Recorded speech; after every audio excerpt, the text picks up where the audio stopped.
आज हम बात करेंगे खांसी के बारे में। जैसा कि ये भी बहुत कॉमन ही डिजीज है, बहुतों को होता ही रहता है। तो अगर आपको बहुत लंबे टाइम से खांसी हो रही है या फिर अभी हो रही है, अगर हो सकता है कि अगर पुरानी खांसी हो या लंबे समय से चल रही हो और आप मेडिसिन ले रहे हो फिर भी आपको रिलीफ नहीं मिल रही हो, तो आज हम ऐसे रेमेडी की बात करेंगे जिससे आपको तुरंत रिलीफ मिल जाएगी। तो आइए हम इसके बेनिफिट के बारे में जानते हैं एक एक करके कि किससे क्या बेनिफिट होता है। तो हम सबसे पहले बात करते हैं काली मिर्च की। जो काली मिर्च होती है इसमें एक्सपेक्टोरेंट प्रॉपर्टी होती है। अब ये प्रॉपर्टी करती क्या है, तो ये हमारे शरीर में जितने भी बलगम जमे हुए रहते हैं उनको ये क्या करती है, शरीर से बाहर निकाल देती है। और ये जो होम रेमेडी है वो चाहे आपको सूखी खांसी हो या फिर बलगम वाली खांसी हो और या फिर बहुत पुरानी खांसी हो जो आपको कंटिन्यू हो ही रही है, तो सब में ही इंस्टेंट रिलीफ दिलाता है। अब हम बात करते हैं आगे ब्लैक सॉल्ट, काले नमक की। अब ये हमारे सारे रेस्पिरेटरी डिजीज में बेनिफिट होती है, चाहे सूखी खांसी हो या फिर बलगम वाली खांसी हो, उन दोनों के लिए ये बहुत ही ज्यादा बेनिफिट होता है। इसका काम क्या होता है, ये करता क्या है, जो हमारे ब्रोंकाई होते हैं, जो सांस की नलियां होती हैं, उसमें जब पुरानी खांसी होती है तो उसमें जकड़न आ जाती है। तो जो ये काला नमक है वो क्या करता है, इससे हमें बहुत आराम दिलवाता है उस जकड़न से। अब ये है अजवाइन। अब अजवाइन क्या करता है, तो ये हमारे चेस्ट में जो भी कंजेशन होता है, मतलब जो भी बलगम चिपक जाता है, उनसे हमें बहुत रिलीफ दिलवाता है, आराम दिलवाता है। अब हम बात करते हैं छोटी इलायची की। ठीक है, ये तो सभी के घरों में होता ही है। अब ये करता क्या है, जो भी हमारे थ्रोट इन्फेक्शन, गले में कुछ भी अगर इन्फेक्शन हो गया तो उससे आराम दिलाता है। फिर हमारे चेस्ट में कंजेशन हो या फिर कोई भी प्रॉब्लम हो उससे सूदिंग इफेक्ट लेके आता है। फिर सर्दी जुकाम हो, इससे बहुत आराम देता है। अब हम बात करते हैं हमारी मेन इंपॉर्टेंट इंग्रेडिएंट, वो है अदरक। ये भी सभी के घरों में बहुत इजीली मिल जाता है। अब ये क्या होता है, तो इसमें एंटी इंफ्लेमेटरी प्रॉपर्टी होती है, जो कि अगर चेस्ट में कोई इन्फेक्शन हो गया हो या फिर चेस्ट में कंजेशन हो गया हो या फिर किसी को रेस्पिरेटरी डिजीज हो जैसे कि साइनोसाइटिस हो गया या खांसी जुकाम हो गया, उसमें बहुत आराम मिलता है। अब इसका इस्तेमाल हम करेंगे कैसे, अब वो मैं बताती हूँ आपको। अब जैसे कि आपको काली मिर्च देख रहे हो, ये आपको पाउडर बना के 1/4 लेना है। फिर उसके बाद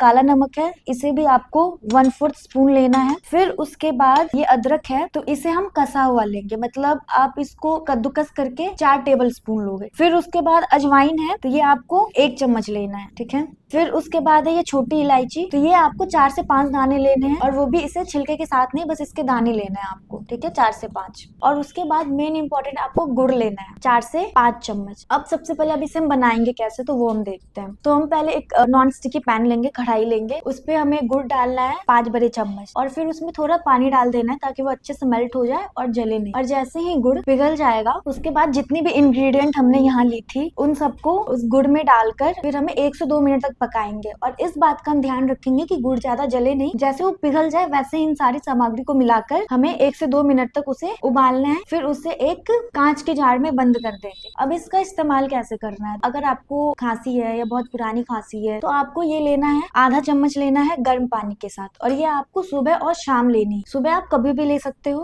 और शाम में आपको सोने से पहले आपको लेना है। और इसका प्रयोग आपको गर्म पानी के साथ करना है। और इसमें हमें प्रिकॉशंस क्या रखना है कि जब आप मेडिसिन लोगे तो फिर इसके बाद आपको कोई भी खट्टी चीजें या फिर ठंडी चीजें या स्मोकिंग, आपको ये चीज नहीं करनी। इस बात का आपको विशेष ध्यान रखना है। और अगर आप चाहे तो इसे बच्चों को दे सकते हो, लेकिन 10 साल से नीचे वाले बच्चों को नहीं देना है। और 10 से 16 साल वाले बच्चे जो भी है उनको आप हाफ टेबल स्पून, मतलब नॉर्मली एडल्ट को हम हाफ दे रहे थे तो उसका भी हाफ देना है आपको बच्चों को। 10 से 16 वर्ष के 1/4 टेबल स्पून गर्म पानी के साथ। और बस इस बात का आपको ध्यान रखना है कि आपको खट्टी चीजें नहीं लेनी, ठंडी चीजें नहीं लेनी और स्मोकिंग नहीं करना है। और फिर जितनी, अगर आपको 1 वीक लेना है, या अगर आपको खांसी है, नॉर्मल खांसी है या फिर थोड़ी पुरानी खांसी है लेकिन बहुत ज्यादा क्रॉनिक है, तो आप इसे 7 से 21 दिन ले सकते हो और आपको आराम तुरंत ही दिखेगा। और हो सकता है आपको बहुत ज्यादा एक दिन में बार बार खांसी हो रही हो, ऐसा नहीं है कि आप इसे सुबह शाम ही ले सकते हो। अगर आपको बार बार खांसी हो रही है तो आप उसे उस टाइम भी उसका सेवन कर सकते हो और इससे आपको तुरंत ही रिलीफ मिलेगा, आराम दिखेगा। अगर आपको किसी भी चीज की समस्या है या फिर कोई भी प्रॉब्लम हो रही है तो आप नीचे दिए गए नंबर पर कांटेक्ट कर सकते हैं और हमसे बात कर सकते हैं। हम आपकी हेल्प के लिए हमेशा ही तत्पर रहेंगे।